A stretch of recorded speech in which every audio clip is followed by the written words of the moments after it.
Let's make these cute fall pumpkins. You'll need fabric, fabric scissors, paper scissors, stuffing, paper, some marking tools, a ruler, fabric clips, pins, coordinating thread, and a hand needle. So let's make our templates. You've got your 2x6 and your 3x8. Set that one aside for a moment. We're going to work on this one. Fold from the bottom to the top and then fold from the left to the right. The folds should be located on the left-hand side and on the bottom. Now grab your marking pen and draw a 1/2-inch line on the bottom right side.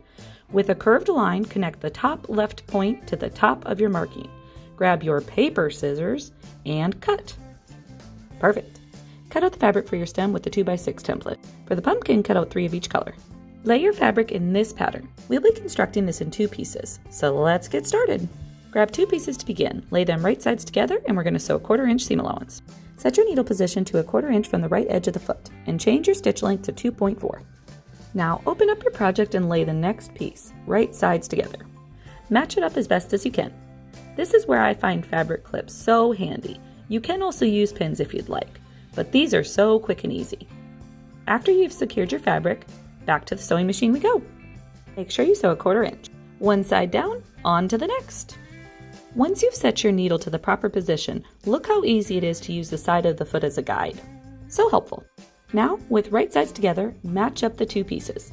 It's easiest to start on what would be the bottom and top of the pumpkin, and then work your way around. This doesn't have to be exact, but you still want it to be as close as it can be. This is a very forgiving project though. Great beginner's project for sure. Once you've clipped all the way around, then you can move to the sewing machine. So 1/4 inch seam allowance around the whole thing except about 2.5 inches. You need a hole in order to be able to stuff it. Once you've completed sewing, turn your pumpkin right side out and stuff it. Hand sew from the outside moving in towards the middle. Once you reach the middle, bring the needle and thread through the bottom to the top. Do this several times and then secure it on the bottom.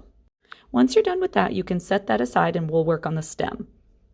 With the right side of the fabric up, fold and stitch one side, then flip it right side out.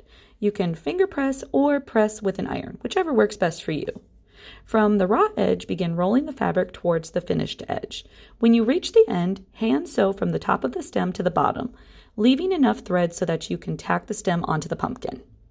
Now you can plop the stem in and start hand stitching it around. Just grab a little bit of the pumpkin and then bring the thread through the stem. Do this several times around the whole thing. Once the stem is secure, then you can bring the thread back through to the bottom and tie a knot. Aren't these just adorable? Place it on a shelf for decoration, or you can use it as a centerpiece.